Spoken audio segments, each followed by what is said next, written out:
Mesdames, Messieurs, bonsoir, plaisir immense de vous retrouver pour une autre séquence de votre programme panafricain sur Info TV, c'est Oulu Africa, 1h30 d'échanges de réflexion, mais surtout des visions sur les grandes problématiques africaines du moment. Et nous aurons un ancrage particulièrement économique ce soir, puisque nous allons évoquer les importations. Et oui, on parle de 500 milliards de dollars par an, excusez du peu, pour le continent africain qui importe quasiment tout. Ce soir, la question va se poser en majeur. Est-ce qu'on peut véritablement se développer avec cette importation tous azimuts? On va aussi, en introduction de plateau, puisqu'il est bien question d'introduire et de rester sur les grandes actualités africaines avec les dernières nouvelles du feuilleton sénégalais. Là-bas, on nous apprend à grand renfort de communication que le président Bassirou Diomaye Faye est désormais propriétaire, permettez-moi l'expression, d'une formation politique. On parle de patriotes républicains. À l'introduction de plateau, on va dire un mot sur cette énième séquence dans le marigot politique sénégalais. Et pour ce faire, je ne suis pas seul, bien évidemment. Nous avons plusieurs personnes et même personnalités qui nous accompagnent. Ce soir, je vais commencer l'exercice qui est le mien, celui de la présentation, avec ma gauche proche, un érudit, un enseignant, un journaliste, un chercheur. Nous accompagne, docteur Essomba, répond présent à l'appel. Bonsoir, docteur. Bonsoir Stéphane Barga, bonsoir à nos millions de téléspectateurs. Un coucou particulier à toute la génération des années 90 d'Oza Petit Marché. Ils sont scotchés en train de nous regarder. C'est un plaisir d'avoir pu répondre présent à cet appel panafricaniste, panafricain et tout ce que vous mettez à l'intérieur.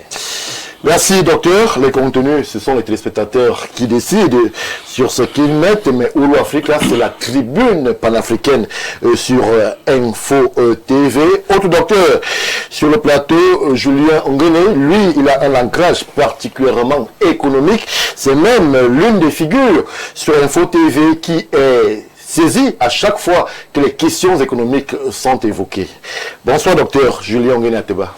Bonsoir Stéphane, bonsoir à mes companélistes, un bonsoir particulier au nouveau docteur Timothée Somba, que je retrouve, que je n'avais pas vu depuis sa soutenance.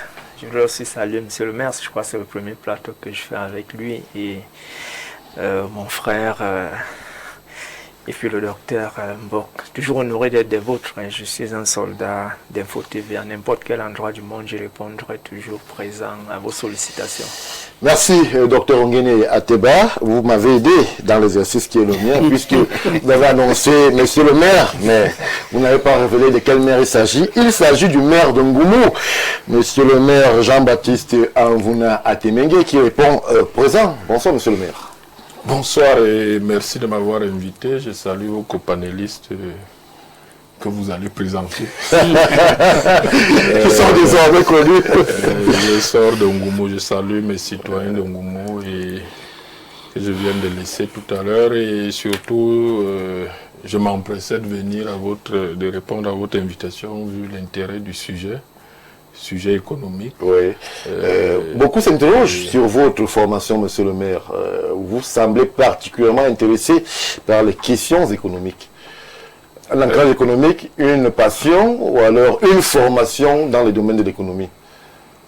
Non, mais ma formation initiale, elle est économique. Oui. J'ai fait mes classes en faculté de sciences économiques ici à Yaoundé, 2 ans, et je suis allé poursuivre en licence en France. Oui. Donc c'est ma formation initiale. Disons, économie, mais option gestion, parce que j'ai un baccalauréat en technique quantitative de gestion G2. Beaucoup de gens ne le savent pas souvent, tellement on parle de sciences politiques, bien que j'ai une formation en sciences politiques aussi. Je suis allé étudier en France à l'époque avec une ambition d'avoir une formation pluridisciplinaire. C'était une ambition que j'avais dès le lycée. Oui. J'admirais beaucoup tous les aînés qui avaient eu la chance d'avoir des formations dans plusieurs disciplines qui sont très souvent complémentaires. D'ailleurs, dans la plupart des universités aujourd'hui occidentales, je crois qu'on a intérêt à l'introduire ici, pour tous les étudiants brillants. Je crois que je vais l'évoquer tout à l'heure quand nous allons parler des importations. Pour tous les étudiants brillants qui ont un fort potentiel intellectuel d'ingurgiter plusieurs choses à la fois, il est en France, par exemple, où je maîtrise le plus, ils sont tous orientés vers une double licence. Oui. Tous les étudiants qui ont une très bonne note au baccalauréat, mention bien, parfois assez bien, on les oriente vers une double licence, c'est-à-dire soit économie et droit, soit sociologie et économie, soit droit et sciences politiques, soit...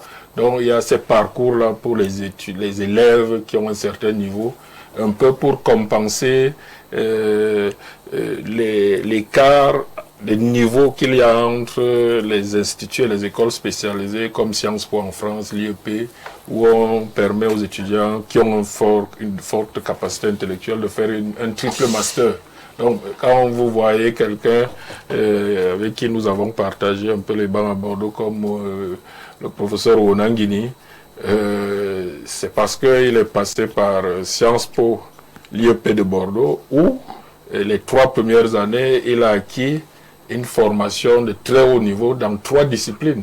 C'est-à-dire économie, il peut parler d'économie plus qu'un étudiant de sciences économiques, il peut parler de sciences politiques plus qu'un étudiant qui ne fait que sciences politiques, il peut même parler de droit nettement mieux qu'un étudiant qui fait que la faculté de droit. C'est pour ça qu'en France, vous verrez que à l'école supérieure de magistrature, qui est logée à Bordeaux d'ailleurs, 80% d'étudiants de l'école nationale de magistrature en France sont issus de Sciences Po, pas de la faculté de droit. Merci.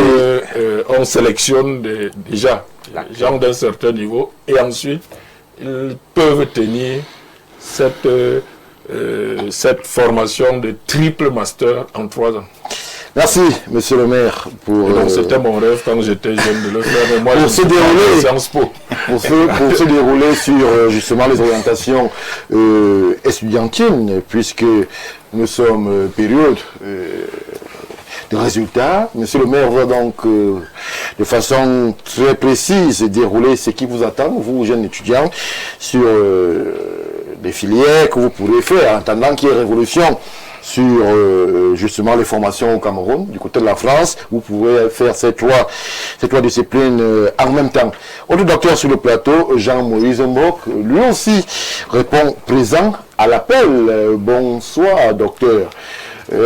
Nous sommes attentifs à votre compte rendu de la visite de Oligui Nguema en France. On s'était séparés avec beaucoup d'interrogations. Aujourd'hui, quel bilan, puisque la visite est achevée? Bonsoir Stéphane, bonsoir à mes co-discutants, bonsoir à l'Afrique qui nous regarde aujourd'hui, bonsoir au monde.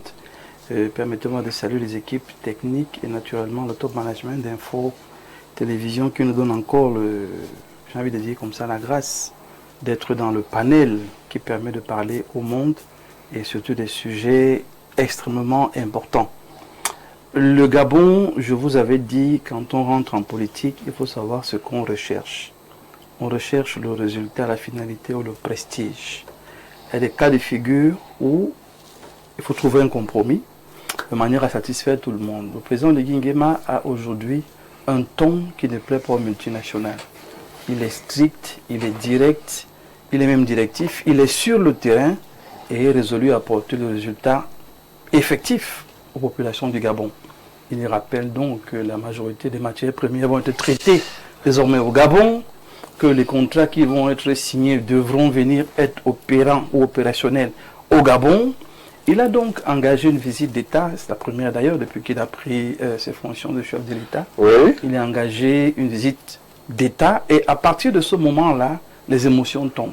À partir de ce moment-là, le bling-bling, le fast et tout ce que vous pouvez imaginer tombe tout simplement parce que en face, on a un président Macron qui doit rendre compte aux opérateurs économiques, majoritairement ces multinationales qui sont logés en France.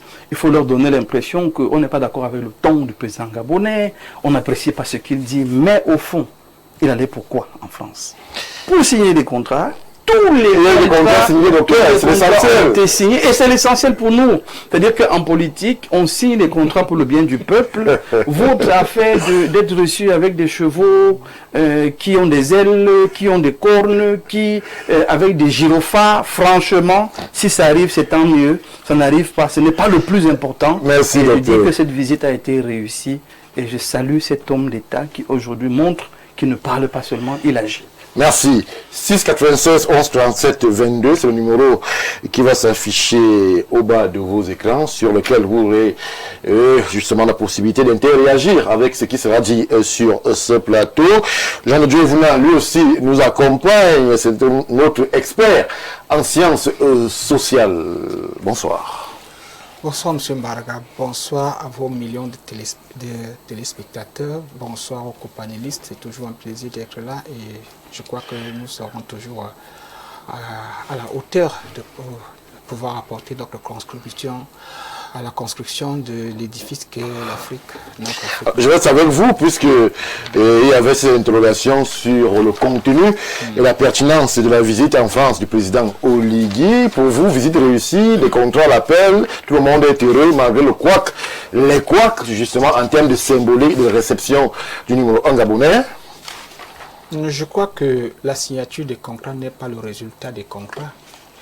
Un contrat, si vous avez 5% de votre richesse, qu'est-ce que le peuple gabonais va gagner là-dedans ou le peuple camerounais?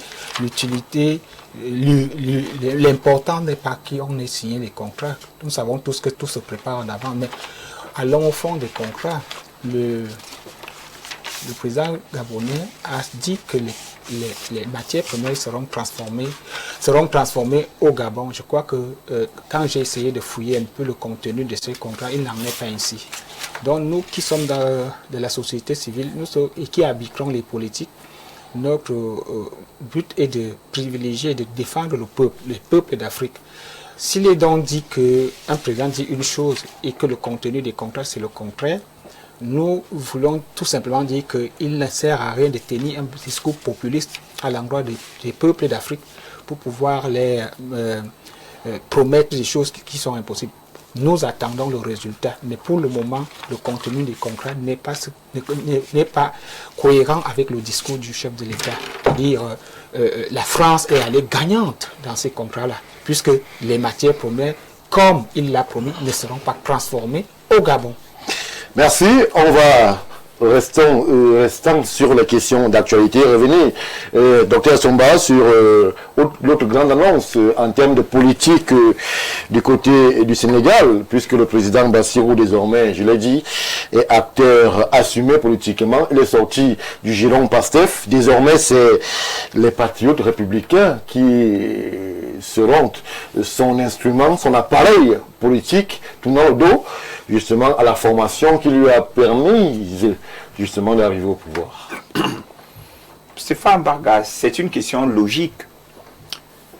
Le mot de gouvernance du PASTEF est un mot qui veut placer, du PASTEF, permettez-moi, qui veut placer le parti au-dessus de l'État, au-dessus de la République. Et un tel mot de gouvernance ne s'accommode pas d'un système de démocratie. Parce que la démocratie pluraliste a ceci de particulier qu'il y a plusieurs partis politiques. Et si le parti gouvernant se met au-dessus de l'État, on va assister à une sorte de dictature de la majorité. L'État est au-dessus des émotions, au-dessus des clivages. pour permettre donc qu'une gouvernance ne soit pas une gouvernance de récompense, mais que ce soit une gouvernance républicaine. À partir du moment où le PASTEF a voulu se substituer à l'État, il était normal que Bassirou Diomaye Faye ait son propre appareil et que lui réussisse à être le président de tous les Sénégalais en se hissant au-dessus. Parce qu'aujourd'hui, pour moi, l'information n'est pas qu'il ait créé son parti politique, c'était prévisible. Dès lors que le hiatus et les césures récurrentes ont été observées. L'important pour moi aujourd'hui, c'est sa capacité à ne pas gouverner le Sénégal comme un président de parti politique, mais comme un homme d'État. Moi, je l'attends au pied du mur, je veux voir sa capacité à être au-dessus, à être l'arbitre entre les différentes formations. Que devient l'ancrage idéologique? Que deviennent les promesses faites aux Sénégalais? Vu qu'on a pu l'apercevoir, il est désormais président par intérim. C'est pas où en exercice de la CEDEAO. La CEDEAO, dont la promesse avait été faite d'une sortie du Sénégal pendant la campagne. Est-ce que ce n'est pas quand même trahir un peu, justement... En filigrane de mon propos, vous avez compris que une fois qu'on est élu chef d'État, on n'est plus la propriété d'une formation politique, on n'est plus la propriété d'une idéologie. Très bien. On dirige une nation avec des lectures et des fenêtres différentes. Et vous devez être en capacité de fédérer non pas ceux qui ont voté pour vous ou l'appareil politique qui vous a érigé, mais vous avez l'obligation. Et le fait qu'on prête serment sur la Constitution fait que cette obligation se transforme même en obligatoriété. La différence étant qu'il y a un contrat entre vous et le peuple. Qu'est-ce qui incarne le peuple sénégalais? C'est la Constitution. Ce n'est pas le règlement intérieur ou l'idéologie d'un parti politique. Et une fois que vous êtes aux affaires, il y a ce qu'on appelle l'aléa. Il y a ce qu'on appelle les contingences. Il y a l'impact de la géopolitique sur votre processus de décision. Parce que vous ne gouvernez pas seul en autarcie. Tout à l'heure, il parlait des multinationales.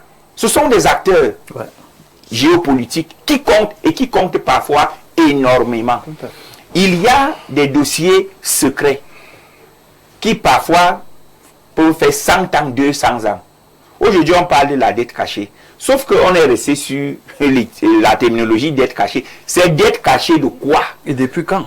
Je vais sortir avec cette anecdote. Tous les États au monde qui ne fabriquent pas les armes utilisent les armes. Est-ce que vous connaissez là le marché où on achète les armes? Qui a déjà vu le contrat de financement d'un achat d'armes? Personne. Les États font donc comment? C'est tout ça que vous découvrez une fois que vous êtes au fauteuil. Et vous avez donc la balance devant vous. Merci. Peuple sénégalais ou bien peuple PASTEF? Peuple politique ou bien peuple profond? Monsieur le maire, à Temengue, c'est vrai que le débat semble être clivant. Nous sommes sur Oulou Africa. Moi, je prône l'union des talents africains. Mais ce qui arrive, est-ce que ce n'est pas un crève-cœur pour les jeunes Africains comme vous, en politique, de voir un projet bien maturé, qui a bénéficié de la confiance des Sénégalais, mais qui échoue moins de 2 ans après, lorsque l'on apprend aujourd'hui que désormais le président Bassirou appartient au Parti républicain? Je ne sais pas si le projet était parfaitement maturé. J'ai séjourné récemment au Sénégal. J'ai discuté avec un certain nombre de cadres sénégalais, des compatriotes camerounais. Je salue d'ailleurs le grand frère, le doyen du corps diplomatique qui est assez influent à Dakar, l'ambassadeur, son excellence Jean Koué, qui nous a bien reçus à l'ambassade pour nous aiguiller. On avait des réunions où je représentais les CVUC au Conseil exécutif des maires, des maires africains. Mais sachant que nous avions porté quelques jours avant avec le président Tamba des CVUC, le maire Omar Ba, qui est le président des maires sénégalais, on l'avait porté à la tête des élus africains, maires et conseils régionaux. Et Ça fait 2-3 mois qu'on travaille en étroite relation avec lui, les CVUC et lui, puisque le Cameroun, les maires camerounais, le président Tamba et CVUC, au nom des CVUC, préside l'association au niveau sous-régional, dans les conseils régionaux, les maires de l'Afrique centrale. À ce titre, j'ai remarqué beaucoup de choses. Donc, j'ai un regard à la fois neutre, mais pas totalement neutre, parce que j'ai aussi mon idéologie propre. Vous êtes RDPC, c'est pas un secret. Oui, je suis RDPC, mais le RDPC est un rassemblement. Même au sein du RDPC, nous ne partageons pas à la lettre tout ce que... chacun un peu sa nuance, peut avoir sa nuance, c'est pour ça que nous sommes un rassemblement.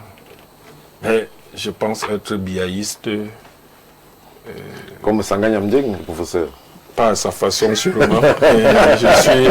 je suis biaïste idéologiquement à la lettre. Là encore, il y a des variantes. Il y a même le biaïste. Il y a des variantes. Pas à sa façon. Mais ce que je voulais dire, c'est que le maire Omar Ba, qui est président des maires sénégalais, est un très proche de Macky Sall, le président Macky Sall. Mais il a été porté à la tête de l'association des maires sénégalais, je crois avant l'élection présidentielle. Mais après cette élection et ces derniers temps, j'ai senti un ralliement, y compris de beaucoup de maires du PASTEF. Et c'est pour ça que dans la foulée, parce que lorsque nous y étions, il nous parlait de la rencontre du président avec les maires. Oui.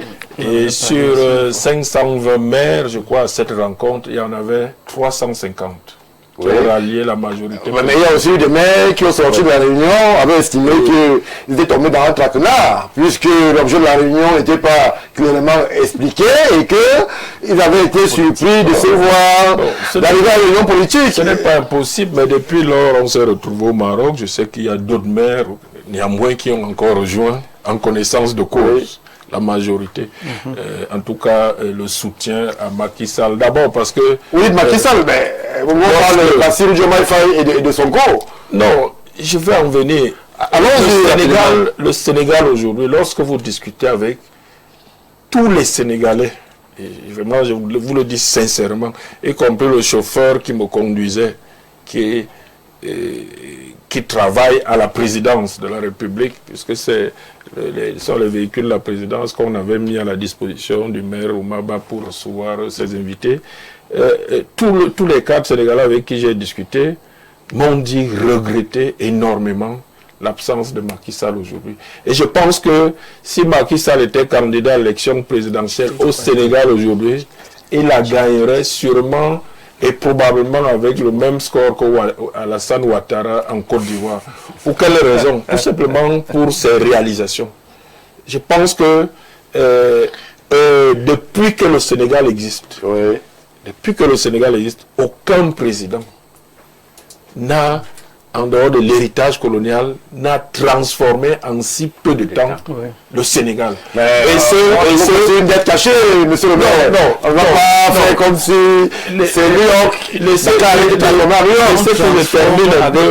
que je termine un peu. Oui, c'est terminé, monsieur le maire. Je vais chuter rapidement, parce que ce n'est pas l'objet du débat. Mais il faut savoir qu'il a été le concepteur au départ et le réalisateur d'une bonne partie du programme du président Wade. Il a protesté du fait que, évidemment, après avoir fait ce travail, probablement, et bien évidemment, il n'était pas seul. Le fils Wade était aussi l'un des acteurs clés, mais il n'a pas accepté que le fils Wade le double alors qu'il fut Premier ministre. Et donc, il avait pris ses distances pour se dire, ce que j'ai commencé, je vais le poursuivre. Il a gagné l'élection présidentielle, mais je peux vous dire, tout ce qui a été réalisé par le président Macky Sall est impressionnant. Et cela en termes de création d'emplois, de changement structurel de la ville. Et donc, quand je discute avec beaucoup de Sénégalais, j'ai compris, d'ailleurs ça saute à l'œil nu, c'est que, évidemment, la forte croissance économique créée par Macky Sall a laissé de côté beaucoup de Sénégalais. Oui. Et il est tout à fait normal qu'un populiste ait récupéré. C'est un peu fort là. Non mais c'est la réalité. C'est la réalité parce que vous ne pouvez pas imaginer que le niveau de vie à Dakar est peut-être 4-5 fois plus élevé qu'à Yaoundé. Dès que pour vivre à Dakar aujourd'hui, un appartement lié de ce nom dans les quartiers modernes qui sont énormes, si vous n'avez pas des marges pour payer un loyer d'1 million, vous ne pouvez pas. Donc, tous les jeunes Sénégalais mal formés, désœuvrés, on les a chassés de Dakar Centre. C'est invivable. Et donc, socialement, il fallait s'attendre à un retour. Mais si vous interrogez un cadre, ou un jeune bien formé, ou un homme d'affaires, il vous dit, tous les chantiers sont arrêtés. Parce que dans le secteur immobilier, par exemple, chaque année, il y avait... Et vous voyez très bien les immeubles, les gratte-ciel qui étaient en chantier, c'est arrêté. Et donc, les jeunes même, qui pensaient que les populistes qui arrivent vont créer beaucoup d'emplois, on veut que ces populistes ont réaliste, voient que le mandat tire à sa 3e année. Aucune inauguration, aucun grand chantier. Or, les Sénégalais n'étaient plus habitués à perdre du temps. C'est-à-dire, en 5 ans, on réalisait des choses, on construisait des aéroports neufs, on bâtissait des autoroutes, il y avait des choses. Là, ils sont à 3 ans, c'est comme si c'est bloqué. La dette, puisque vous en parlez. Monsieur le maire, c'est pas le sujet. C'est très important, on va en parler, on va revenir dessus. On l'a suivi. Vraiment une seconde. Vous savez que le Sénégal n'est pas aussi riche que ça. On vient de découvrir du pétrole. Donc, dans les 3 années à venir, je crois qu'on m'a dit c'est prévisible d'avoir 300 à 400 milliards, donc en moyenne 100 milliards de redevances par an. Donc le Sénégal n'a pas beaucoup de richesses.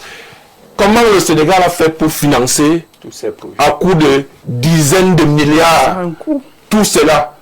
Donc, il a fallu négocier avec la France, il a fallu négocier avec la BCAO, il a fallu pour faire entrer les fonds islamiques. Là où Diomaye Faye a organisé son congrès là, à l'hôtel FAD, ce type d'hôtel, le Sénégal, il n'y en a pas un seul modèle comme ça. On va comprendre. Ce type d'hôtel, le Sénégal allait trouver le moyen pour construire un type d'hôtel comme ça sur 25 hectares. C'est pour dire que Macky Sall a probablement avec ses cadres les clés pour sauver le mandat de Diomaye Faye.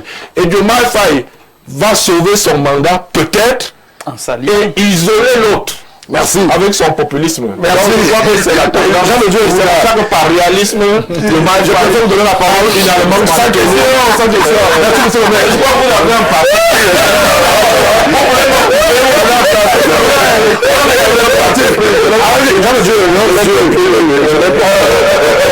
Merci a créé son parti. Le président a créé son parti.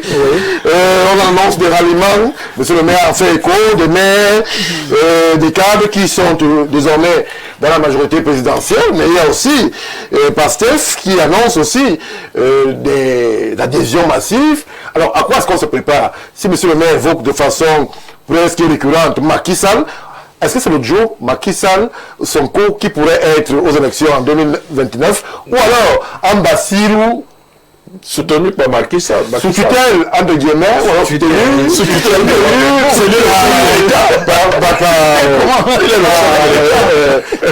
le président Macky Sall. Alors, comment est-ce que vous entrevoyez ce marigot politique du côté du Sénégal? Monsieur Mbara, ce qui se joue au Sénégal est la confrontation de 2 idéologies en Afrique de l'Ouest, c'est-à-dire l'AES qui incarne une idéologie de rupture, de souverainiste et nationaliste, et de l'autre côté l'idéologie capitaliste néolibérale et qui spolie les États africains. Quand ceci est dit, c'est comme ce qui se joue la guerre entre la Russie et l'Ukraine. Nous savons bien ce qui se passe, c'est la même confrontation, mais sauf que cette fois-ci, ce n'est pas avec des armes, c'est une confrontation purement idéologique. Nous avons donc là des acteurs qui se retrouvent, un homme politique, un jeune, Sonko, qui incarne cette idéologie, parce que l'AES, la plupart, c'est les militaires qui ont fait des coups d'État. Maintenant, ils il y a cette idéologie de rupture à un homme politique qui incarne en Afrique, qui incarne cette idéologie. Ça donne un poids. Pourquoi? Parce que la rupture a prouvé dans l'AES que l'Afrique peut se doter de ses moyens. J'espère qu'on ne peut pas faire la promotion de tout ça. Non, je vous donne les résultats économiques, les données économiques. Simplement, ils sont chefs d'État, ils sont reçus partout. Personne ne les a rejetés. Donc, ce n'est pas un problème. Maintenant, au niveau du Sénégal, il y a donc cette répercussion qui se manifeste. Et je vous ai dit la semaine dernière que Faye ouvre une fenêtre, et monsieur le maire vient de le confirmer d'une manière indirecte, que nous risquons de nous retrouver avec un Macky Sall, ancien président, comme candidat. Mais maintenant... Non, je ne l'ai pas dit. Non, vous l'avez dit de manière indirecte. J'ai dit s'il était candidat. Oui, justement. Moi, je dis tout simplement qu'un nouveau parti de rente, c'est un parti de rente qui a été... Ça, c'est vous qui le dites. Je le dis, c'est un parti de rente. Non, c'est vous qui le dites. Bien sûr, il n'y a même pas une semaine, vous dites de rente. C'est quoi? Bien sûr, parce qu'on convoque des élus des autres partis pour aller leur proposer les amendements. C'est la rente. Non, c'est la politique. Non, c'est de la rente. C'est de la politique. Non, on ne peut pas convoquer, le RDPC ne peut pas convoquer les élus du SDF. Qu'est-ce qu'il y a? Il n'y a pas d'appointage idéologique. Comment est-ce que vous pouvez convoquer mes élus? C'est un parti de rente. C'est un parti alimentaire. Docteur Vouda, en une seconde, s'il vous plaît. Permettez-moi. Pendant que vous restez sur le choc idéologique, oui. Moi, je vais parler de choc idéologique. Le peuple sénégalais est à 3 ans de choc idéologique. Vraiment. Sans résultat. Écoutez, cela est dû au blocus des impérialistes qui ont bloqué le processus de révolution. Cela est dû aux impérialistes qui ont bloqué le processus de cette révolution. C'est mécanique, c'est structurel. En fermant les vannes, c'est normal. Il fallait s'y attendre. Mais justement, ne dites donc pas qu'il n'y a pas de résultat. Et donc là, il n'y a pas de quoi. Non, écoutez, nous avons donc compris que tout ce dont il était question, c'était financé par une dette cachée. Ça veut dire que, écoutez, si je m'en vais m'endetter pour venir acheter le déjeuner, la nourriture à mes enfants, ça veut dire que je suis un père fainéant. Alors, restons en promesse. Oui. C'est à ce niveau que les Africains s'interrogent. Oui. Sortis de la CEDEAO, alors révision justement du partenariat dans la CEDEAO, sortie du CFA, souverainisme, nous sommes à 3 ans, mais il n'y a rien. Mais parce que quelqu'un a trahi la révolution. Quelqu'un a trahi la révolution et c'est celui-là qui, aujourd'hui, avec une structure qui t'a porté au pouvoir, tu tournes le dos, c'est la trahison. La révolution est difficile. Permettez. Vous ne pouvez pas dire une chose là où nous ne sommes pas à l'intérieur. Il y a eu une révolution et nous faisons confiance, le peuple sénégalais a fait confiance à un parti révolutionnaire et continue à faire confiance à ce parti-là. Vous ne pouvez pas dire du pouvoir. Alex, écoutez, je vais vous dire, il n'y a qu'en Afrique que vous prenez pour prétexte de réalité du pouvoir. Quand Donald Trump prend le pouvoir aux États-Unis, c'est en fonction du projet. Il réalise son projet et quand il ne réalise pas, la réalité du pouvoir avec le gouvernement. On peut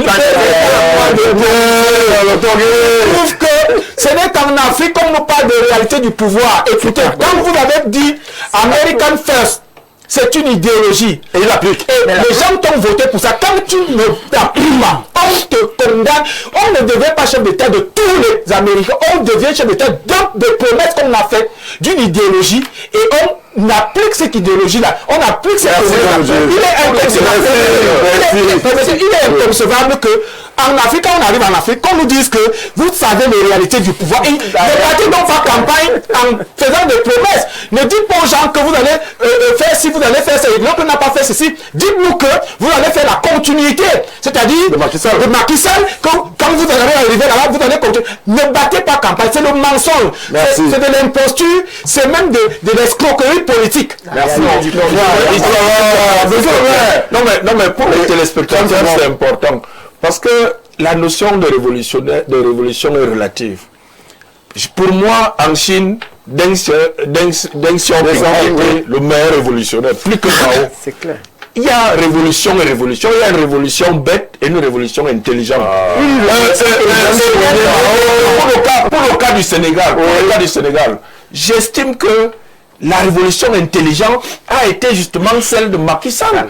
Parce que dans la zone franc, vous avez le piège de la compensation, de la validation d'un certain nombre de transferts de devises. Comment vous pouvez admettre que les pétrodollars financent les économies occidentales, mais que dans la zone franc, côté Afrique, on refuse que ces pétrodollars, ces fonds islamiques financent les économies. Mais Macky Sall a su négocier et c'est ça que je considère comme une révolution dans l'Afrique francophone. Il a pu faire entrer des milliers de milliards de dollars. Non, il y a même retardé. Je peux vous dire qu'il y a des dons qui sont bloqués, que la ne peut pas d'argent. Il y a même des dons qui sont bloqués. On n'a pas besoin d'embarcation. Il y a des dons qui sont bloqués. Son compte Macky Sall a bloqué. C'est ça la progression. Monsieur le maire, et qui profite de cette progression, c'est un retour en arrière. Sonko, Macky, on a Sonko, Bassirou, on a avancé, on a reculé. Que devient le projet? On commence par le projet qui est fait étant à l'extérieur, où on rêve, on a fabule. Comme tous les opposants, comme tous les opposants. Et puis après, c'est des rêveurs. On entre au pouvoir et là, il y a deux confrontations. Il y a l'agitation qui dit nous voilà ce qu'on a dit et le reste on s'en fout. Et celui qui a Mais ce n'est pas le président. Et il y a le président qui s'assied quand même, et vous avez vu l'homme. Il reçoit les coups de fil. Poser, tempérer. Vous trouvez beaucoup de qualité aujourd'hui. C'est la position depuis des siècles. Non, il a toujours été comme ça. Oui, mais est-ce que c'est ça qui gouverne? Est-ce que tempérer gouverne? Allez-y, docteur Mok. Donc, ça c'est le populisme que vous faites, c'est l'agitation inutile. Donc, Diomaye se rend compte, et le docteur Sombala a très bien expliqué, que le pouvoir dans sa réalité a des aléas. Ah oui, hein. Et je parie qu'il va vers son mentor et lui dit voici la réalité. Aux États-Unis, Trump n'a pas d'aléas. Il a. Mais lui, il est beaucoup. Est-ce qu'il vous me posez une question. Qu'est-ce que son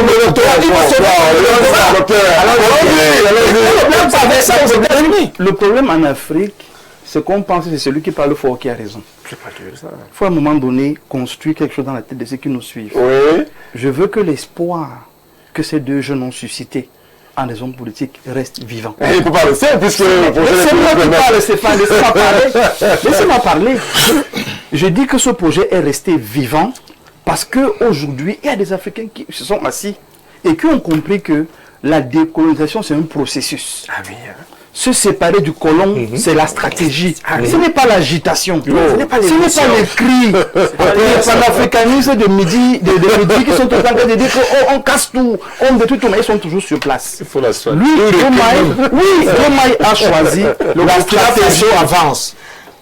Vous agitez seul. Diomaye a choisi la stratégie. Et dans sa stratégie, il se rend bien compte que les seuls bénéficiaires doivent être le peuple sénégalais. Oui. Les égaux, les valeurs, les grandeurs. Et suivez le discours de l'homme. Il vous rappelle. Il est tout bon aujourd'hui, Diomaye, le président. J'ai dit, quand vous parlez de moi avec Diomaye, je n'ai jamais changé de discours en ce qui le concerne. Quand vous le connaissez-le. Diomaye se rend compte qu'un pays, en fait, ne se gouverne pas au hasard. Et à un moment donné, il faut faire appel à l'expertise des aînés. Parce qu'ils se rendent bien compte que tellement de choses ont été faites. Et M. le maire l'a rappelé. Merci d'avoir été au Sénégal, de dire les choses comme elles sont, contrairement aux populistes qui parlent en l'air. Ils se rendent donc compte que des investissements ont été faits. Un travail pratique a été fait. Seulement, il n'est pas achevé. Wow. Et c'est là l'intérêt de la création de ce parti politique. Je ne vous interromps pas, je vous relance.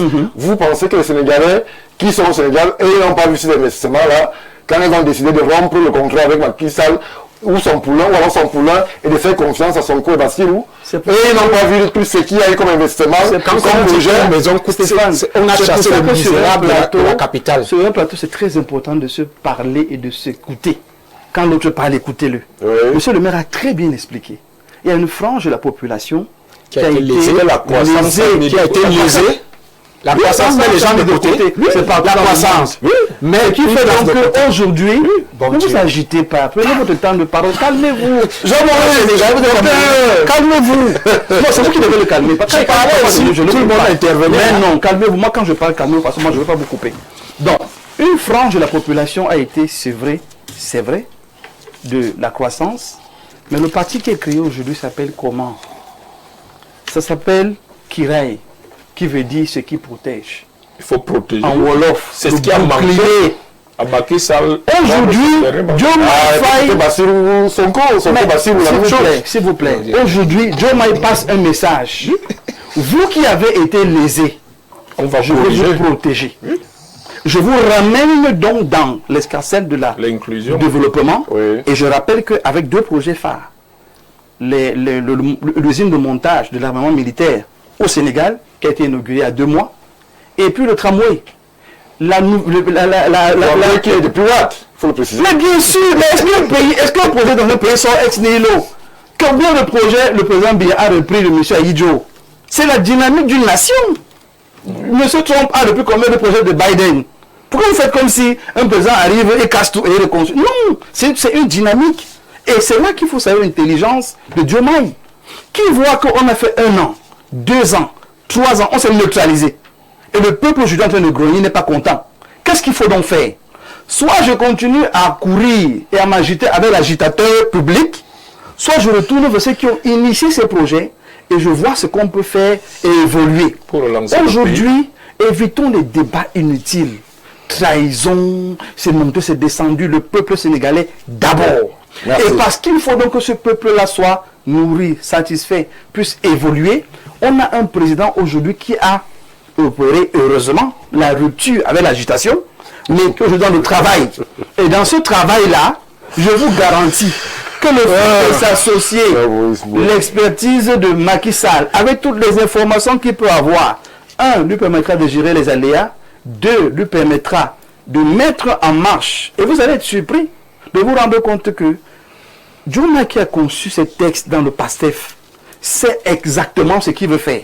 Il peut amener une rupture intelligente et non dans l'agitation. Merci. Continuons de lui faire confiance. Docteur Wene, en un mot, puisque c'est quasiment les louanges de Diomaye Faye, le grand monsieur, le président sénégalais, c'est l'Afrique. Docteur Wene, alors, qu'est-ce qu'on retient justement de ces 3 ans? Le verre à moitié plein, le verre à moitié vide. Qu'est-ce qu'on retient de cette saga? C'est quand même 2 jeunes Africains qui ont conquis le cœur des Africains, des Sénégalais, sur le plan économique. Est-ce qu'on retient? Est-ce que vous, l'observateur attentif, vous regrettez Macky Sall en lieu et place de Sonko et la vision qui l'accompagnait dans cette aventure à la tête du pays? Vous savez, l'économie, elle est mécanique. Oui. Et pour atteindre certains objectifs, il faut faire avec la réalité du pouvoir. Vous savez, quand le président est assis sur son siège, il reçoit des coups de fil. Comme moi, le directeur du Fonds monétaire international, par exemple. Comme tout le monde reçoit des coups de fil. Et surtout les coups de fil, par exemple, d'un directeur général du Fonds monétaire international. Des petites filles et des coups de fil des personnes qui appellent à construire. Un coup de fil, par exemple, le directeur de l'AFD, par exemple. Un coup de fil du président de la Banque mondiale, la Flexim Bank. Et il se couche. Mais attendez, mon Dieu. C'est regardez un peu votre panéliste. Le Sénégal se retrouve quand même dans une situation où, alors là, on est dans une dette assez élevée. Il faut des financements pour propulser la croissance. Ou bien construite par le régime réel. Hérité, je pose la question. Nous n'avons pas une dette cachée. Elle est réelle. Elle est réelle. Mais elle est réelle, elle existe. Puisque le président Macky Sall la refute aujourd'hui. Elle est là, elle existe. Puisque les données sont là. Elle appartient au nouveau régime. Comme vous voulez. Mais elle est là, elle existe. Le régime comment? C'est pas que le régime qui a place le régime PASTEF. Non. C'est pas le PASTEF qui a... C'est le Sénégal qui doit de De l'argent. toutes les façons, le Sénégal doit de l'argent. C'est pas le PASTEF. Alors, en l'état, Stéphane, face à ces réalités, mais on va céder parce que en réalité, si vous ne cédez pas au financement, qu'est-ce que vous faites? Mais il faut quand même sécuriser la population. Et ça relance le débat entre l'école néolibérale et l'école protectionniste. Et c'est pourquoi il ne faut pas faire du panafricanisme pour du panafricanisme. Pour faire du panafricanisme, il faut avoir les moyens du panafricanisme. Le président Sonko du Le Burkina PASTEF, Faso a les moyens pour l'africanisme, le Sénégal ne les a pas. ça c'est un autre débat. C'est Totalement notre c'est débat. deux écoles Faut même pas de mélanger pensée. ça. Deux Ça affronte donc sur un terrain. deux économies différentes. C'est Parce l'économie de qu'en l'Afrique réalité, vous verrez de l'autre côté, l'avantage comparatif n'est pas le même que de l'autre côté. Et on va jouer sur les avantages comparatifs et autres. Si je n'ai pas un avantage comparatif, qu'est-ce que je fais? Je joue peut-être sur les pétrodollars et autres qui vont être mis à ma disposition pour relancer la croissance économique. Le chef d'État, quand il est assis, quand il a tous ses coups de fil, ce ne sont pas les mêmes coups de fil que le président du PASTEF, Sonko, a de l'autre côté. Il arbitre et face aux arbitrages, il prend des décisions.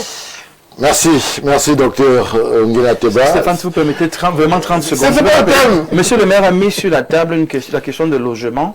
Il faut rappeler que le président Macky Sall avait mis beaucoup d'accent sur le tourisme. Oui. C'est-à-dire qu'il fallait construire des infrastructures pour permettre que le pays évolue par ce volet-là. Donc vrai. ces consciences n'ont pas été faites au hasard. C'est donc là qu'il faut de l'intelligence rapporte, pour oui, récupérer et évoluer. Et croyez-moi, une fois que ça va être fait de manière juste, Ça va. maintenant que ce monsieur a les mains libres, parce qu'il était vraiment dans une prison compliquée, maintenant qu'il a des mains libres, vous allez voir comment ça va changer au Sénégal. L'écotourisme. Merci, cher monsieur, pour ce bref round-up de la grosse actualité sénégalaise. Nous, on va, dès à présent, ne pas sortir des questions économiques avec vous, docteur Ongene. On va évoquer les importations, puisque c'est une problématique importante qui va véritablement intégrer les réflexions sur le continent. Alors, docteur Ongene Teba, lorsque l'on observe le rythme d'importation sur le continent, on a quand même des inquiétudes. L'Afrique importe tout. Tout et rien ne construit pas véritablement une moyenne d'autonomie, des moyens d'autonomie alimentaire, sécuritaire. On est dans une importation tous azimuts. Quel risque pour les économies africaines? Alors, ce qu'il faut savoir, c'est que l'un des premiers risques, c'est d'être dépendant des réserves d'échange. Oui. Parce que quand vous ne produisez rien, c'est clair que le peu que vous allez produire, ce sont les matières premières, sera non seulement insuffisant pour avoir des réserves de change assez élevées pour pouvoir résister, n'est-ce pas, aux importations. Mais ça relance un débat d'école, c'est quand même le lieu de le rappeler. On peut importer Oui. et être sous-développé. On peut plus importer et être sous-développé, comme on peut moins importer et être également sous-développé. Le débat d'école, c'est quoi? C'est la nature des importations. Je prends un cas simple. Allez-y. Si vous importez les biens d'équipement, machines et autres, Oui. et que vous utilisez ces importations-là, parce que ça plombe la balance commerciale, ça vous demande des devises. Mais si c'est renvoyé dans un développement, dans une production productive, n'est-ce pas? Ça va dégager les recettes, ça va dégager les devises et ça va vous permettre davantage d'importer. Ça crée de la croissance économique, ça crée des emplois. Maintenant, l'autre débat, c'est quoi? C'est que si vous importez pour ne pas relancer le système productif, je prends une économie qui reste dépendante, par exemple, des produits alimentaires, sur une longue période. Vous voyez dès lors qu'on n'a pas relancé le système productif. On a importé, on a préparé les devises, on a consommé, mais en important, on a créé de la valeur ajoutée de l'autre côté. On a créé des emplois de l'autre côté. Et ça crée donc ce que l'on appelle une économie totalement dépendante des importations. Oui. Et vous voyez que quand vous êtes en face de ces deux débats d'école, en Afrique aujourd'hui, si vous prenez par exemple le cas du Cameroun, notre pays, si vous prenez les 14 péages par exemple qui ont été construits, terminé. Vous voyez les équipements, les machines, toute la technologie. Je rappelle que les importations, ce ne sont pas uniquement les biens. En termes de logistique, il y avait quand même eu quelques interrogations sur la question des péages et les 14. C'est un exemple. Beaucoup ont été abandonnés Voilà. aussi. C'est un exemple pour comprendre vers où ce type d'importation peut mener. Alors, quand vous prenez donc ce type d'importation, je voudrais rappeler que les importations, ce n'est pas seulement les importations des biens, c'est également des services. Oui. Parce que vous faites recours aux services financiers, vous faites recours aux services du génie civil, vous faites recours à tous les autres services, et ça va compter au niveau de la balance commerciale. Alors, quand ce projet est réalisé, c'est 14 péages. Moi, sur Meurtri, quand j'ai fait l'axe Louis-A Bafoussam, je vois le péage d'un Komtou qui ne produit pas. Vous allez à Douala, le péage là ne produit pas et tous les autres péages. Alors, vous avez un investissement qui a fait recours aux importations, mais qui n'est pas productif. Et c'est un cas réel, n'est-ce pas, d'importation et sous-développement. Parce que ces péages nous auraient permis, n'est-ce pas, de mieux collecter de manière optimale ces recettes, n'est-ce pas, pour relancer la croissance économique, pour embrayer sur d'autres investissements. On peut prendre beaucoup d'exemples. Pour chuter, si vous me permettez, en quelques minutes, peut-être je vais rebondir.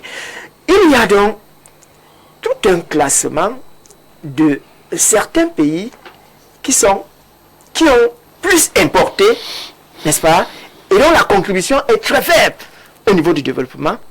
Et il y a des pays qui ont quand même moins importé, mais également la contribution est faible au niveau du développement. Ça relance donc un débat. Comment on doit importer? Comment on doit importer, docteur Essomba? Alors, ces importations-là, sur le continent, on s'interroge. Est-ce qu'elles sont l'orientation d'importation? Est-ce que c'est volontaire ou c'est imposé? Lorsque l'on voit par exemple sur l'alimentaire, lorsqu'on a épilogué ici sur les questions de blé, est-ce qu'aujourd'hui, lorsque l'on est État du Cameroun, l'importation de blé ne s'impose pas à nous? Est-ce que les États africains ont véritablement le choix? Peut-on faire sans cette importation tous azimuts? J'aime bien l'expression, puisqu'on est quasiment dépendant sur tous les secteurs. Elle s'impose ou alors c'est juste une orientation stratégique? Votre question est très complexe, mais je vais essayer autant que faire se peut de tirer mon épingle du jeu.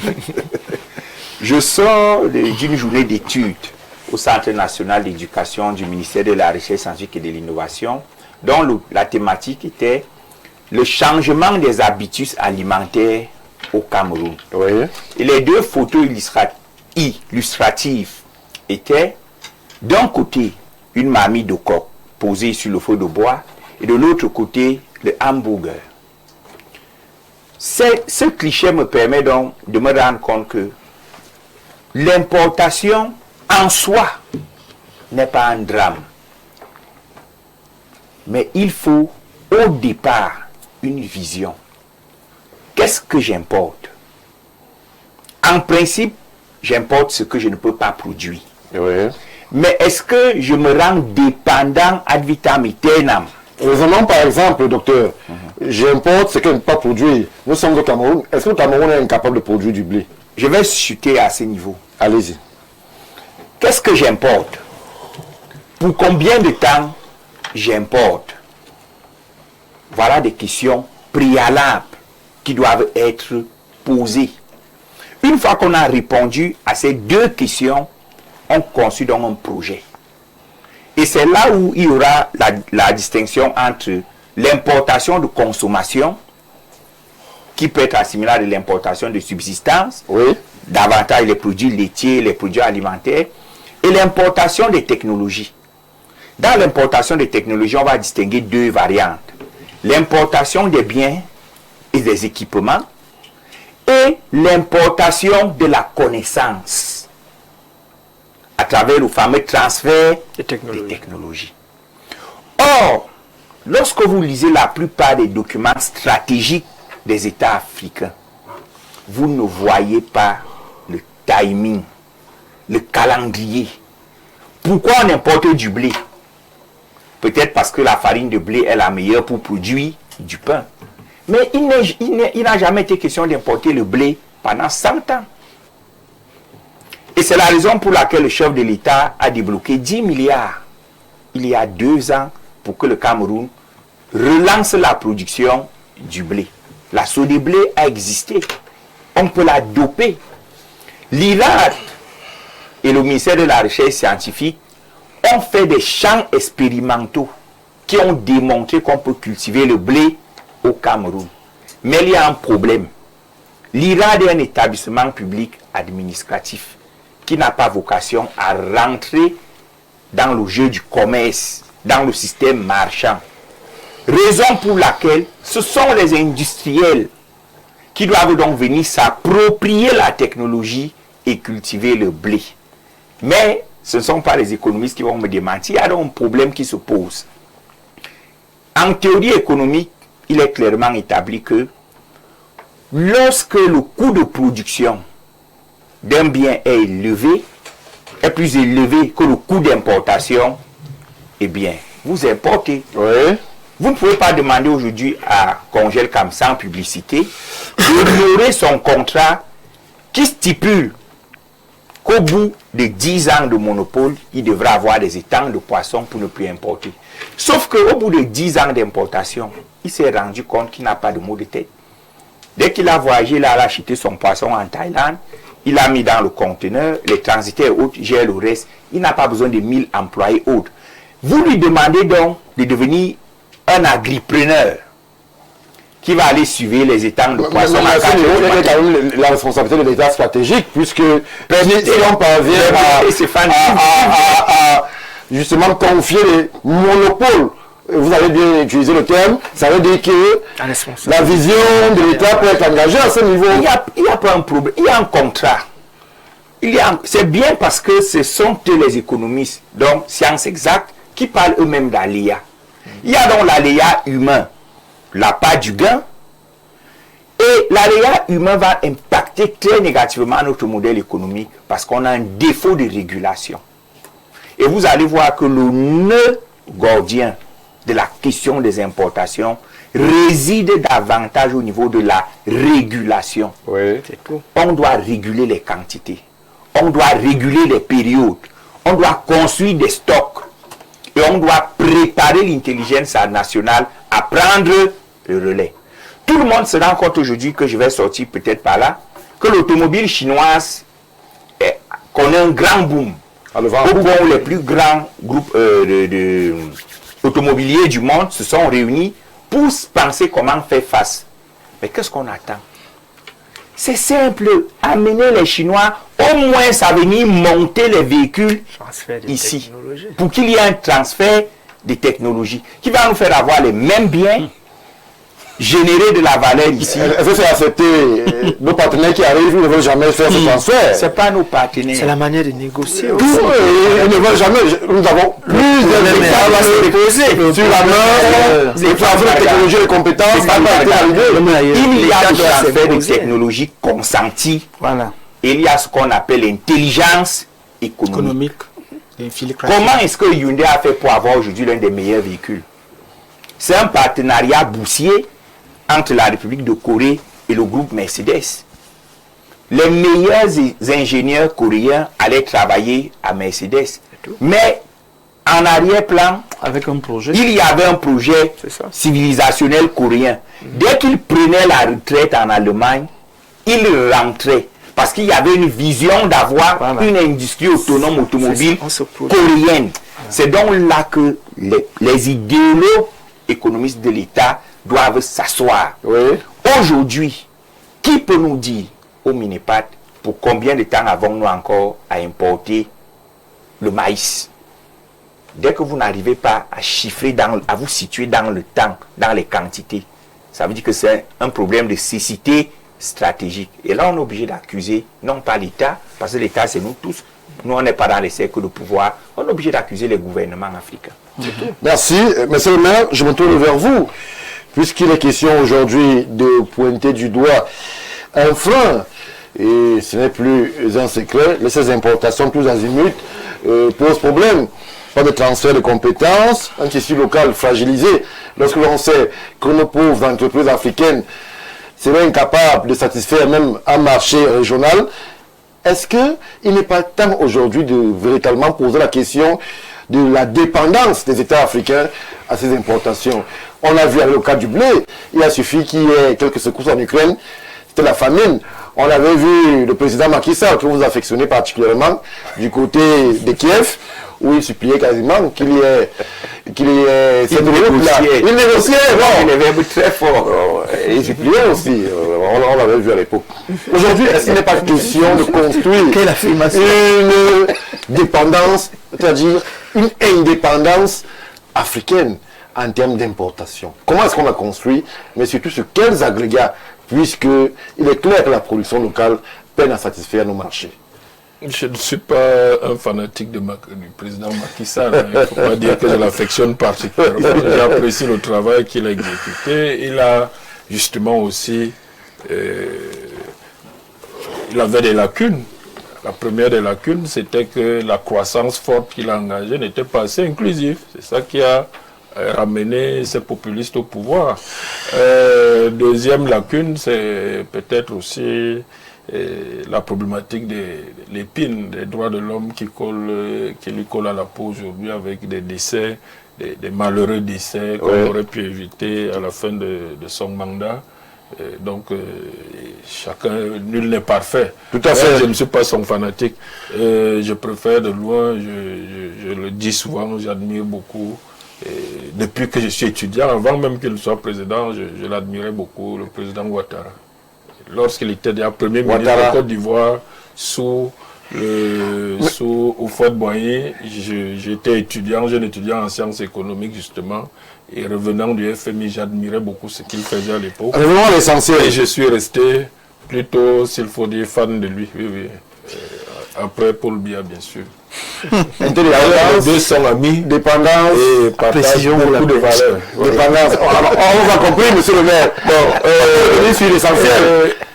Pour revenir sur l'essentiel, là aussi, je crois que la situation du Cameroun n'est pas bonne. Parce que quand vous posez ce problème sur la table, vous avez déjà une petite culture économique, et l'un de mes auteurs préférés à l'époque était, lorsque j'étais jeune étudiant en sciences économiques, était Schumpeter, qui a beaucoup travaillé sur l'innovation. Oui. Vous savez que le moteur même de l'économie, la croissance économique, c'est l'innovation. Et pour avoir de l'innovation, M. Somba disait tout à l'heure, les Sud-Coréens ont envoyé leurs meilleurs ingénieurs. Bon. Et quel est l'état du Cameroun aujourd'hui? Vous avez beau crier, et je l'ai déploré quelque part, je suis en train d'écrire un article dessus. Lorsque vous avez observé les résultats au baccalauréat au Cameroun cette année, oui. Est-ce que vous avez pensé que ces résultats reflètent un pays qui a des ambitions d'émerger? Ces résultats sont à l'opposé totalement de cette possibilité-là. Pourquoi vous le dites? Je le dis parce que quand il parle de meilleurs ingénieurs, le baccalauréat est en fait, dans tous les pays au monde, ça n'a pas le même nom. Disons, les diplômes de fin de... Il y a même des pays qui n'ont pas de diplôme. Mais il y a une épreuve, c'est une épreuve de classement des jeunes qui passent donc à l'université, la phase de professionnalisation, avec une orientation en fonction du potentiel intellectuel de ces enfants. Or, vous ne pouvez pas émerger si vous n'avez pas une masse critique d'excellents enfants. C'est-à-dire que vous vous êtes donné, et quelle que soit la discipline, les importations. Oui, je vais vous dire, donc, puisque le processus est clair aujourd'hui, dans la mondialisation, que tout le monde a suivi, c'est une évolution, comme on dit, en Asie, ça a été ce qu'ils ont appelé en vol d'oie. C'est-à-dire que vous transférez la technologie progressivement, et pour la transférer, il faut des compétences. C'est ça. Bon, il a évoqué, par exemple, quand on dit compétences transférées, c'est la délocalisation des usines. C'est comme fabriquer ailleurs, il faut attirer ces usines et que le pays offre assez de ressources, d'abord humaines, Hein, comme disait Jean Baudin, il n'y a de richesse que d'hommes. C'est le capital humain. Et ce capital humain, ce n'est pas la masse, ce n'est pas la quantité, c'est la qualité. Oui. Alors, c'est vrai que même à ce niveau-là, il peut quand même avoir des rôles. Parce qu'en Asie, c'est plus la masse qui travaille, la qualité. Non, c'est la différence entre... Attendez, en Asie, c'est la masse qui compte. Attendez, est-ce que vous connaissez le nombre d'ingénieurs en Chine? Tout court. Est-ce que vous connaissez le nombre d'ingénieurs de qualité? Il a dit, il y a ingénieur. Même dans la... Les ingénieurs, vous connaissez? C'est une masse. C'est-à-dire qu'au moment où vous en avez 100, ils en ont 100 000. Et donc, il y a ce problème. Et je le dis parce que vous ne pouvez pas aspirer à délocaliser quoi que ce soit si vous n'avez pas des lycées techniques professionnels de très haut niveau. Oui. Aujourd'hui, si la Chine doit délocaliser une usine, elle va la délocaliser d'ici 5 ans en Côte d'Ivoire, parce que la Côte d'Ivoire s'est dotée de 7 lycées professionnels, d'une capacité de 10 000 élèves, avec du matériel dernier cri importé de Chine. Donc, les mêmes machines qu'on utilise à l'usine, c'est ça qu'on trouve au lycée professionnel. Et donc, quand la Chine va vouloir délocaliser une usine de montage, elle va délocaliser là où il y a les ressources humaines capables d'utiliser les machines qu'on va délocaliser. Donc, vous ne pouvez pas vous en sortir avec un potentiel, un vivier de ressources humaines de qualité qui est, j'allais dire, insignifiant. Quand vous avez, prenons l'exemple du Vietnam. Le Vietnam qui est, pour moi, le dernier miracle asiatique. J'ai écrit un mémoire quand j'étais étudiant sur le Vietnam en 1995. La moitié de la population vietnamienne vivait de l'aide alimentaire mondiale. Et comment le Vietnam a fait en 15 ans pour devenir le premier exportateur de riz, exporter même la technologie, les services. Nextel ici, c'est l'entreprise publique de télécom du Vietnam. Comment ils ont fait après 50 années de guerre, totalement délabrée, pour devenir une puissance économique exportatrice? C'est parce qu'ils avaient une masse critique d'ingénieurs. Et là-dessus, je vais vous prendre, rien qu'en 2026, le Vietnam a eu exactement, j'ai le chiffre ici, le Vietnam, 176 000 bacheliers qui ont eu au moins 14 de moyenne. Parce que pour moi, il y a des statistiques au Cameroun. C'est par là, hein? Il y a des statistiques au Cameroun. Oui, au Cameroun, on n'en a eu que 304. Chacun a ce qu'il prépare. Non, mais c'est pour vous dire. Je peux vous dire que vous avez la région du sud-ouest qui a eu 54% de réduction au bac, mais qui n'a que 11 élèves. Non, c'est le nord-ouest qui n'a que 11 élèves qui ont eu plus de 12 de moyenne au bac. Vous n'avez qu'au sud-ouest que 50 élèves qui ont eu plus de 12. Donc 5 ou 6 qui ont plus de 14 de moyenne. Et dans tous ces pays, le Maroc en a eu 110 000, 130 000 qui ont plus de 14 de moyenne au bac. Et c'est ce vivier, sur cette base de ce vivier, parce que même un technicien, on a des voitures. Si vous avez un monsieur qui a eu le CAP avec 10 de moyenne, ce n'est pas un mécanicien, on va comprendre. Ça veut dire qu'il n'a rien compris. Il faut qu'on a bien compris le métier. On a compris. Non, monsieur le maire, allez plus loin.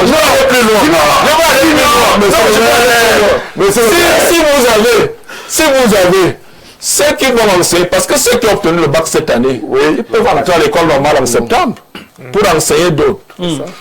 Comment vous pouvez enseigner quelque chose à quelqu'un, ce que vous n'avez pas compris? Un enseignant que vous recrutez dans un pays avec 10 de moyenne au bac, il n'a pas compris ce qu'il va enseigner. Merci. Et comment il peut enseigner ce qu'il n'a jamais compris? Donc, il y a la culture de l'excellence et d'avoir un vivier d'excellence qui permet à la fois d'innover et d'avoir une capacité technologique d'accueillir un certain nombre de choses. Merci. Et ça vaut même pour la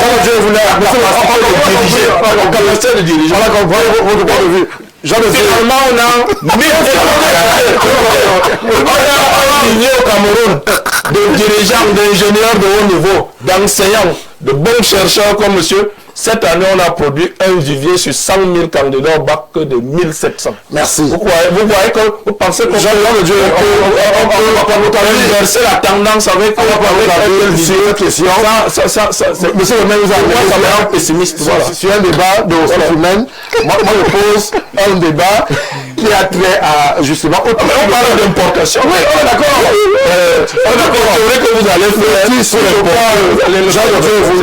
Est-ce que cette importation, tous azimuts, ne le fragilise pas? Puisque lorsque l'on sait que j'ai mélangé avec les bacs A4. On va comprendre. Si je ne fais pas le bac C et à moins de 500. J'en ai dit l'importation fragilise. Le tissu local. Lorsque l'on sait, par exemple, que la production locale n'est pas en capacité de pouvoir assumer nos marchés. S'il n'y avait pas d'importation de blé, il n'y aurait quasiment pas de pain au Cameroun. Ce n'est pas un secret. Je vous dirais que l'importation ne fragilise pas le tissu local. L'importation anéantit, annule et tue le tissu économique local. Oui. Pas parce qu'il n'y a pas forcément parce que le niveau est bas au niveau du baccalauréat, mais parce qu'on a une hémorragie financière. Je vais m'expliquer. Allez-y. Des données, moi, la société civile gère les données. L'Afrique importe 80% de ce qu'elle consomme. Un impact de 400 milliards de dollars de fuite de capitaux par an. Vous êtes gentil, on est à 500. 500, oui, 500 milliards, oui, par an. Pourtant, l'Afrique a plus de 60% de terres arables. Nous importons 500, le Cameroun importe 500 milliards de francs CFA de produits alimentaires. C'est-à-dire ce que nous consommons. 500 milliards. C'est une hémorragie financière. L'Afrique ne manque pas d'argent. Et vous fabriquez donc ce qu'on l'Afrique souffre d'hémorragie et de recyclage des richesses. Quand je l'ai dit, quand nous allons, la Banque mondiale nous dit que l'Afrique perd 580 milliards de fuites de capitaux par an. Non pas sur l'importation, mais au niveau des transferts irréguliers des multinationales. C'est-à-dire, j'ai parlé des importations, mais maintenant je parle en plus des importations. La Banque mondiale, 580 milliards de on va pas faire le débat, restons sur les importations. Oui, sur le plan économique, c'est compréhensible. Non, c'est pas apparemment, ce sont les ingénieurs qui viennent produire. Laissez-moi parler. Vous êtes néolibéraliste et moi, je ne suis pas là avec vous. Vous supportez Ouattara, je ne le supporte pas.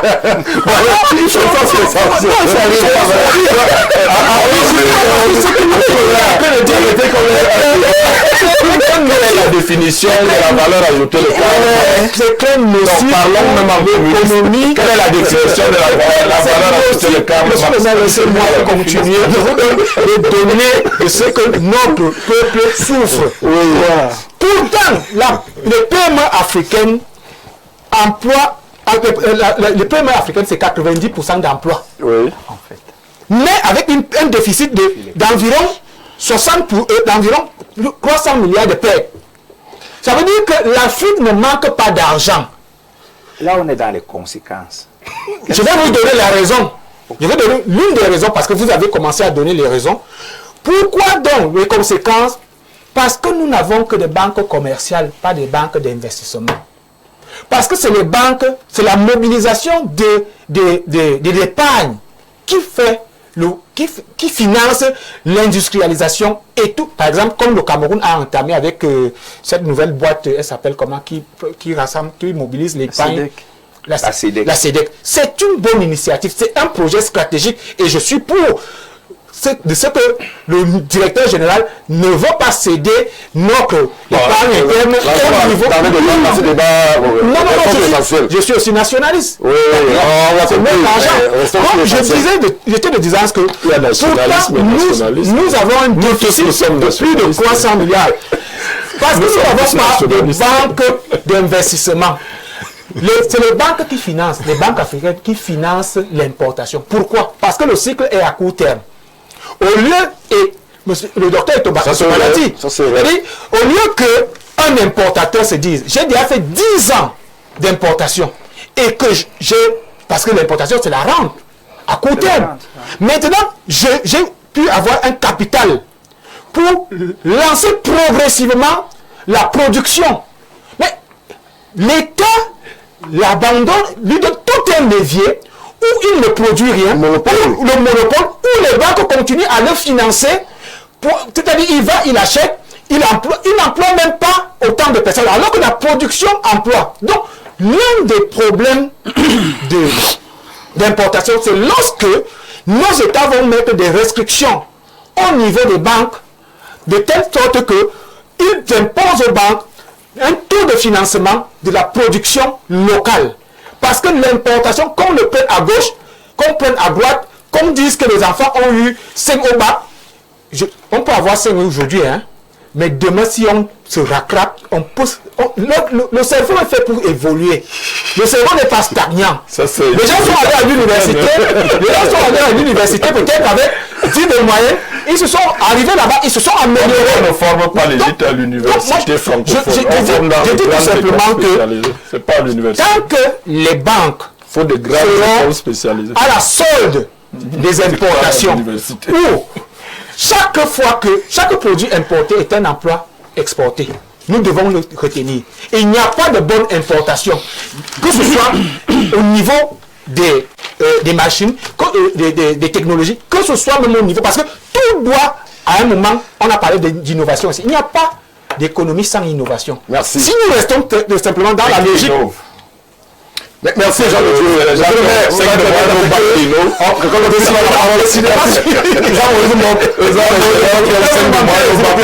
Jean-Maurice, je me tourne vers vous. Alors, on a ce débat-là, mais il y a l'acteur qui est au centre de toutes les attentions, peut-être des critiques aussi, c'est l'État. L'État régulateur. L'État qui emploie, l'État qui peut orienter, mais on a l'impression que l'État est spectateur en octroyant des monopoles sur des plans économiques. On a l'impression que l'État lui-même contribue à cette situation de quasi-dépendance au marché extérieur. Est-ce qu'il n'est pas temps que l'État encourage l'initiative locale de façon à ce qu'on soit moins dépendant et que l'importation puisse tout du moins revenir à des proportions acceptables? Moi, je crois que l'État a le deuxième palier. Le premier palier, Dr Somba l'a rappelé, c'est les gouvernants, c'est le politique en fait. C'est-à-dire que, et c'est là que je veux convoquer Otto von Bismarck, qui rappelait que la politique n'est pas juste une science, mais c'est un art. Et vous voyez, à ce niveau, les artistes politiques africains sont les premiers à être indexés. C'est-à-dire que les importations, oui, mais adossées à une vision, on l'a dit ici. La vision ayant des objectifs à court, à moyen et à long terme. Ça, c'est le politique, vraiment de manière holistique, qu'il trace le cadre et qui maintenant s'associe les intellectuels, les économistes, les opérateurs économiques et toute la machine capable, et les juristes et les hommes des médias, vraiment tous les acteurs de la société capables de l'accompagner dans cette dynamique. Aujourd'hui, l'Afrique souffre des hommes politiques qui sont des artistes, qui ont un tableau qui doivent peindre, oui, et qui le montrent à tous les autres afin que les ingénieurs, ceux qui maîtrisent la chose, puissent dessiner non seulement la carte, mais le matériau qui permettra de réaliser la carte. Et c'est là que je suis d'accord avec M. le maire, parce que pour copier ce que vous avez vu en Allemagne, il faut avoir de la bouteille, comme quelqu'un disait, il faut avoir de la bouteille. Oui. Et c'est là qu'on prend les excellents, parce que l'excellent peut voir, rentrer dans sa chambre. Mais à ce niveau, docteur, ce n'est pas un combat, là où on est en ce moment en Afrique dans les urgences, aller surveiller qu'il y a 14 000 bacheliers qui ont eu moins de 10. C'est pas trop loin. Non, c'est fascinant. Est-ce qu'il ne faut pas commencer tout de suite là, par réguler les monopoles d'importation que d'aller chercher d'abord à former une élite actuelle? Non, c'est pour ça que l'homme politique. C'est pour ça que l'homme politique est vous n'avez pas de technicien, vous n'avez pas de produit. Pourtant l'intelligence et l'excellence à Bonnet s'exportent bien. Moi je vous reconnais. Moi je vous réponds. À court terme, il ne faut pas citer quelques individus. Parce que les 1700 qui ont eu au moins 14 mois au bac au Cameroun, ils peuvent peuvent aller partout, dans toutes les grandes écoles européennes. Merci. Mais ceux qui ont eu 10 là ne peuvent pas mettre les pieds dans une grande école. Voilà. Et donc, quand ils vont revenir, demain, vous allez dire l'intelligence africaine venue des écoles confessionnelles, de Vogt et tout ça. L'école publique n'a même pas produit 200. Merci, on reviendra sur ce débat. Tous les lycées publics, n'ont pas produit 200 mentions bien. Allez déjà, Maurice, on reviendra sur ce débat. Donc, aucun ingénieur potentiel, aucun professeur, oui. Ne parlez pas beaucoup. Allez déjà, Maurice, je parle froidement. Donc, je suis en train de dire ceci. L'homme politique que je suis analyse la réalité de la consommation des populations, Oui. observe les importations et dans l'immédiat commence par les produits facilement copiables. Vous parlez des cure-dents. On n'a pas besoin d'avoir 10 pour faire un cure-dent. Mais pourtant, l'importation bat son plein La de volonté politique, c'est quoi donc à ce moment-là? Papier. C'est-à-dire qu'à ce niveau, Stéphane, Vous et moi, Timothée, on est des techniciens pour fabriquer des cure-dents. Docteur Somba disait ceci. Est-ce la logistique? Quand la production locale devient plus Il faut chère, un bon ingénieur pour le faire. quand la production locale devient plus chère que les importations, alors on fait quoi? Mais c'est là que la subvention intervient. La notion de subvention intervient pour faciliter la mise sur pied de la chaîne. Parce qu'on sait dans la dynamique qu'on met une chaîne de production pour qu'elle soit rentable à partir de 5 ans, 10 ans, 15 ans. Attendez, docteur, là, les gouvernants et les politiques. Est-ce que ce n'est pas de la cosmétique à laquelle on assiste? Il y a quand même des ministères dédiés, petites, moyennes entreprises, ministère de promotion de ceci, agence de promotion de ceci. Est-ce qu'à ce niveau, on y croit vraiment de ce rapport de force qu'il faudrait inverser en termes d'importation? Est-ce qu'on n'est pas là? Parfois, ces agences-là même sont financées par ceux qu'on est censé combattre. On a des agences de mise à niveau au Cameroun. Ouais. Moi, je vous d'accord partenariat, on a eu des agences de mise à niveau. Vous êtes en compétition avec des personnes et c'est eux qui vous financent pour vous mettre vous à niveau. Alors, il faut une certaine masse. Les choses ne sont pas artisanales. Mais il faut l'artisanat. L'industrialisation n'est pas l'artisanat. En 2025, lors de la campagne présidentielle, on rappelait que ces politiques ont leurs limites, n'ont rien produit, il faut la rupture. Ce n'était pas un slogan. C'était qu'on avait constaté que peut-être c'était de bonne foi, mais n'avait pas le cadastre qu'il fallait pour atteindre les objectifs. Et la rupture permet donc de s'arrêter et de se poser de bonnes questions. Si on veut par exemple produire le riz aujourd'hui au Cameroun, est-ce qu'on a les ingénieurs capables de le faire? Oui, on se lance. Non, il faut donc commencer à réfléchir immédiatement, pas seulement à les former. C'est que dans le court terme, est-ce qu'on n'en a pas? Est-ce qu'on n'en a pas à l'étranger? Dans le court terme, on en a forcément dans la diaspora. On les copte, on paye le prix. Monsieur Barra, on forme des ingénieurs de l'école maternelle jusqu'en terminale et à l'école. Dans la nouvelle dynamique, monsieur le maire, je suis en train de dire, pardon, attendez, comme vous avez pas votre temps de parole. L'homme politique doit parler, monsieur. Oui, je rencontre tout ce qui est dit sur ce plateau parce que ce sont des expertises claires qui peuvent s'entendre et se comprendre. Maintenant, il faut mettre tout ça en musique. Et mettre tout ça en musique, c'est tenir compte de ses acquis. Oui. Aujourd'hui, qu'on le veuille ou pas, on a un faible taux d'excellence scolaire. On ne va pas le nier. Mais là, on fait quoi? Là, on fait quoi? Un, c'est un handicap. Deux, il ne faut pas que l'année prochaine nous trouve dans le même handicap. L'intérêt des réformes, c'est que pendant ces congés-ci, qu'est-ce qu'on fait? Donc, nos gouvernants ne devraient pas réfléchir juste à la prochaine rentrée scolaire, mais c'est que le logiciel, non, on est dans une dynamique, docteur. On n'a pas de choix, on se donne. Et là, je suis parfaitement d'accord avec le construit du docteur Somba et nous, docteur Nguéné, c'est-à-dire qu'on se donne 10 ans. Pour remédier à certains problèmes. Oui, dès qu'on a remédié à ça, on se dit tiens, mais pendant ce temps, c'est vraiment une architecture qui est mise sur pied. Je parle bien de l'art. Parce que dans l'art, le docteur vous a dit on paie beaucoup d'argent. Comment on fait pour commencer à réduire le gap? C'est une réflexion parallèle. Comment on fait pour mettre les structures sur pied? C'est des réflexions parallèles. Dans tous les ministères qui existent, c'est des réflexions parallèles qui devraient être dynamiques et mises directement au service de la République. Merci, docteur Mbok. Alors, docteur Nguéné, il va malheureusement nous rester très peu de temps. En 1 minute 30, est-ce qu'il y a des solutions pour sortir de cette dépendance énormissime à l'importation? Tout est simple. Il faut se poser la question de savoir quelle est ma place dans la division internationale du travail, dans les processus logistiques mondiaux. Quand vous prenez un pays comme le Cameroun, pour produire un bien, vous devez mobiliser les facteurs de production. Le facteur capital, on en a parlé ici. Oui. Facteur financier, la technologie, et puis le facteur naturel, la terre et autres. Alors, tout le débat est au niveau de la mobilisation de ces facteurs. Structurel. Quand vous les avez mobilisés, vous vous préparez, tout est dans le modèle. Nous avons de l'or. Le Cameroun peut être un émirat aurifère, je le dis chaque jour. En 5 ans, le Cameroun n'a plus besoin de 8 000 milliards. Parce que si on est en rente. Je dis bien, le Cameroun n'a plus besoin de 8 000 milliards de budget. L'or seul du Cameroun fait du Cameroun un milliard.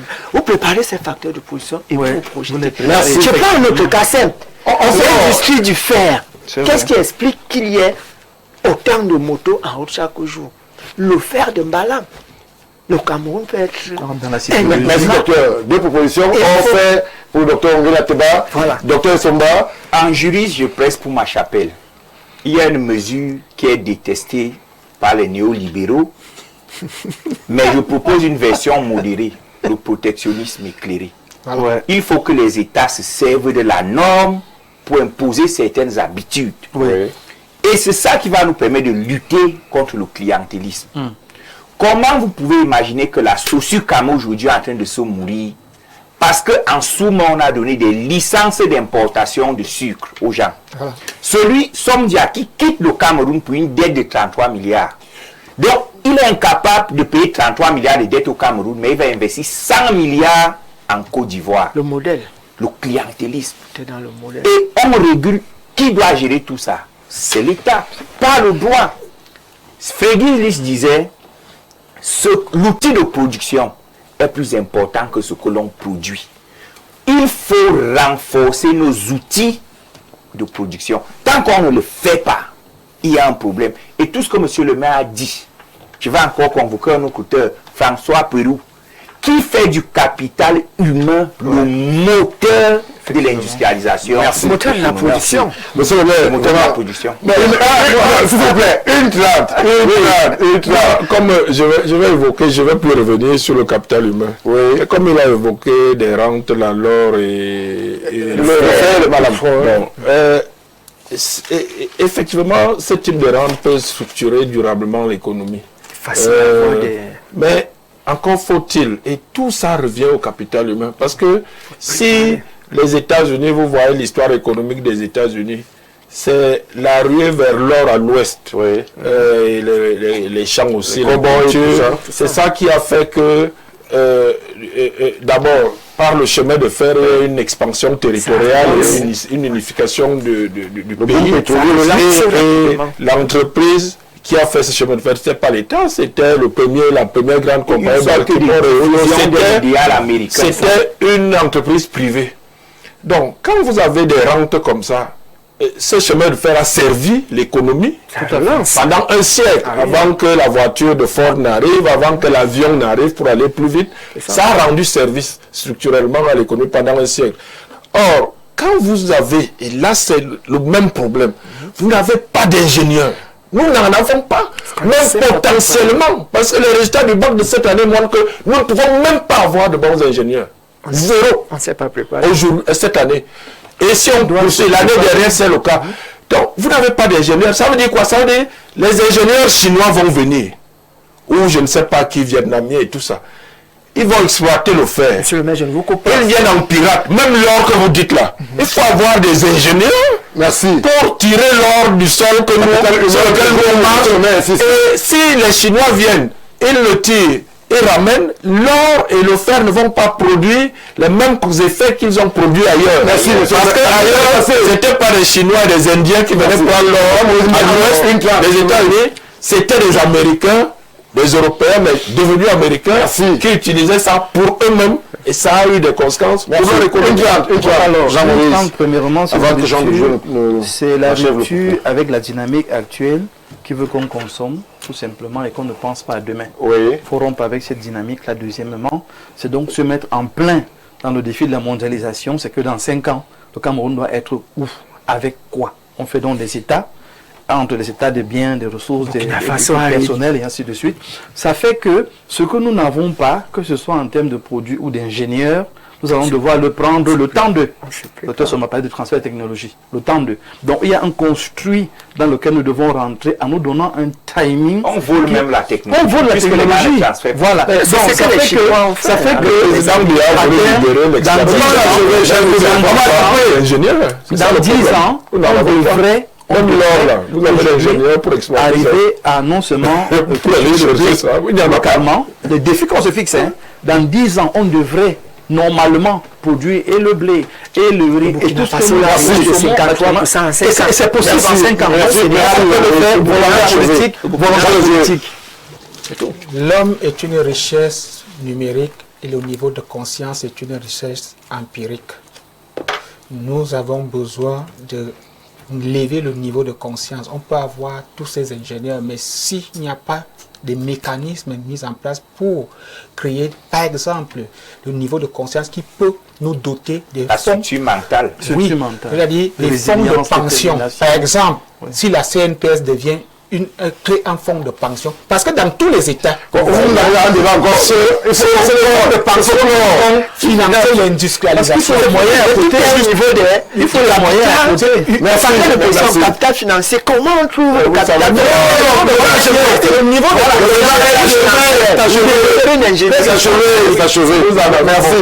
Merci, monsieur le maire. Merci, Jean-Marie. Il y en a